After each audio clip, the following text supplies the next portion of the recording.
Hey everybody, it's Larissa. Today we are talking about our communities and delving a little deeper into them. So what I've done here is create a presentation.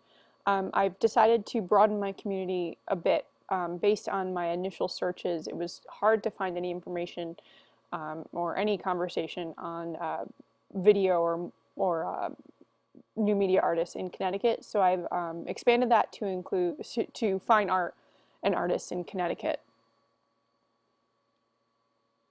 So what does the community talk about? A bunch of stuff.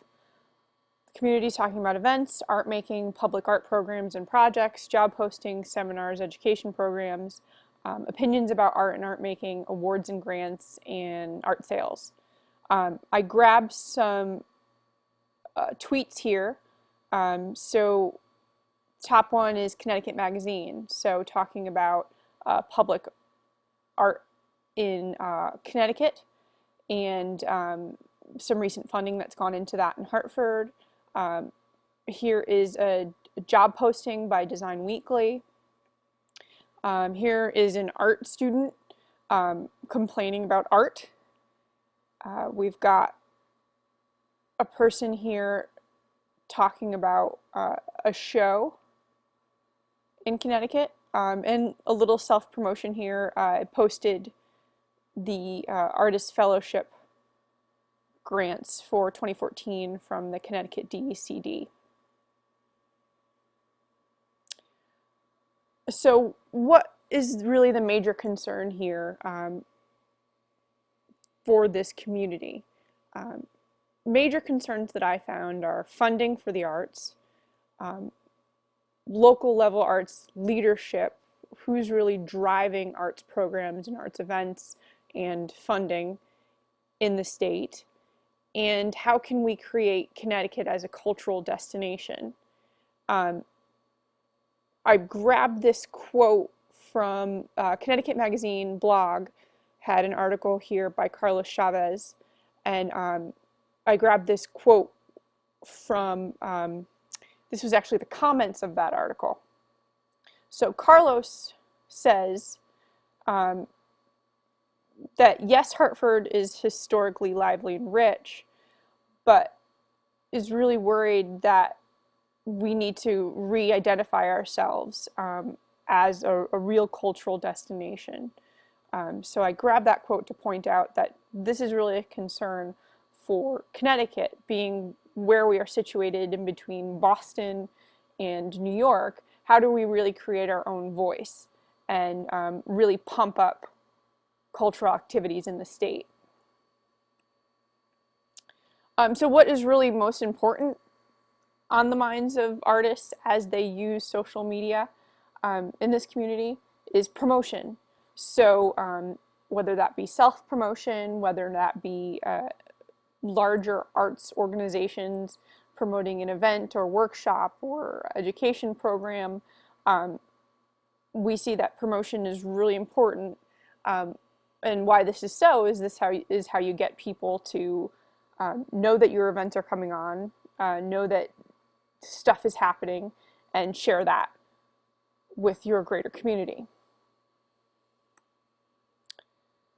So of all the social media platforms, the top three are Twitter, Facebook, and blogs. And I really saw a distinction between the two of who's using what primarily. Twitter is really used by a lot of individuals. I've not seen as many arts organizations use Twitter. They use it more so as kind of a complement to Facebook. Facebook is basically used by a lot of the arts galleries and museums and some of the other larger arts organizations. And blogs are used a lot by art professionals. So these art professionals can range from journalists to actual people who are making art, artists themselves. Now what's interesting about the blogs is that they're divided into specific areas of the state. New London, Hartford, New Haven, and Lower Fairfield County. What is kind of a trend overall, not just online, but in the arts community in Connecticut, there are these smaller groups really focused around the major cities in the state. So I actually grabbed Connecticut Art Scene, which is dedicated to the visual arts community in Connecticut. That blog actually really focuses on New Haven. Hank Hoffman and Sharon Butler both write in New Haven. And so what you see a lot with the blogs is that they're really focused on the smaller communities where their authors are located. So really what we could see in this community, what we can start talking about is how artists can engage each other online, ways to connect artists together, and add, in that respect, also looking at different collaborations that we can create by bringing together this community to really start creating more dialogues and being more active with one another, not just through promotional activities. So a few things surprised me. One was that there are these smaller separate communities within the greater Connecticut artist community. But bullet point 2 here is that artists do navigate multiple communities. So someone who works and lives in New Haven also will take the time to go up to Hartford and exhibit in the show. Will also be interested in the work that's going on in New London and Fairfield County. I also found, just on my initial search, and this is to be discovered a little bit more, that arts organizations will post funding and award announcements, but it really stops there. We don't see so much of individual artists or art enthusiasts really sharing much of these opportunities. I don't know if that's a selfish thing. I don't know if artists want to be the ones to have access to these opportunities and not share them with each other. This is just, again, on my initial search, and I have much more to do here, but I just didn't see as much promotion among individuals as I saw among arts organizations in terms of funding and award opportunities. So what really didn't surprise me is, again, the self-promotion idea on social media and also event invitations. It's a way that people connect and share new opportunities, so why not use these great tools to create invites and let them know what's going on in the community. So now let's delve into some personas. So my creator, Clara, is a professional artist. She's been working as a professional artist for all of her career, and she has a BFA and MFA. She's married with one adult child. She's a female, age 50 to 60, makes less than $30,000 a year and lives in an urban setting. She likes to socialize. She will actively attend events, and she can often come off as pretentious.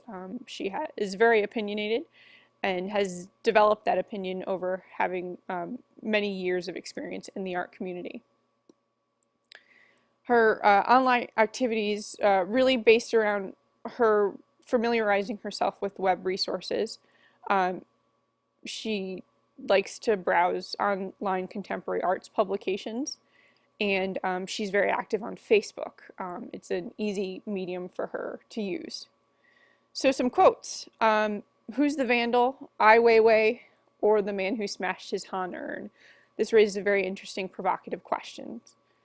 So here, she likes to start conversations based on her own analysis of things, but that's because she's actively finding art news and wants to create a conversation.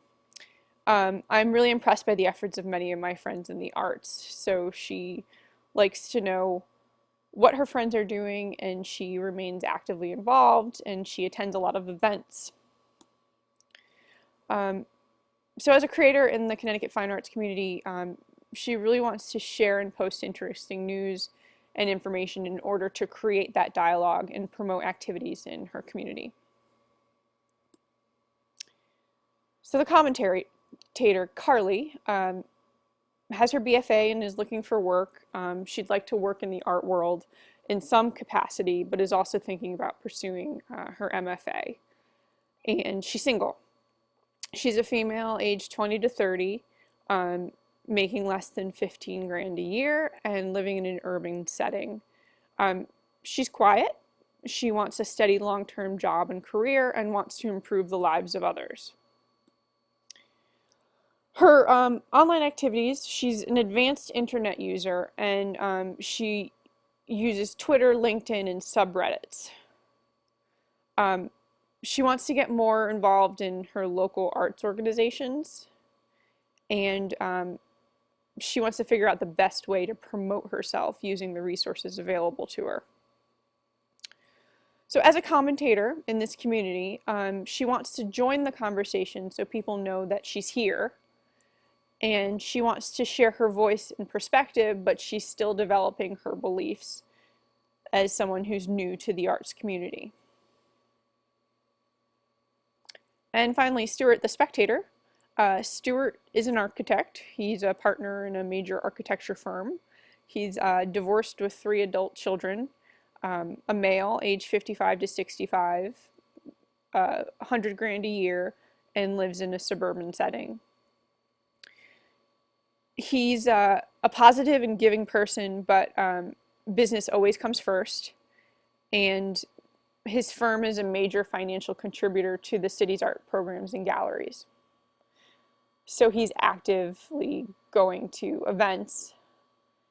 In terms of his online activities, he's an intermittent internet user, and uses it for news, stocks, email, and uses it for Facebook. Again, an easy medium for him to stay connected. Some quotes. My money and influence can make a positive impact. He knows that he can create positivity in the local city community where he works. It's interesting to see other people's creative endeavors. He's intrigued by what people do and create. As a spectator, he wants to know what's going on, but he doesn't want to lead the conversation. He prefers to watch everyone else interact and show him what's interesting or novel in the contemporary art world. So that's what I have for now. I hope everyone had a good week, and look forward to your presentations. Bye, guys.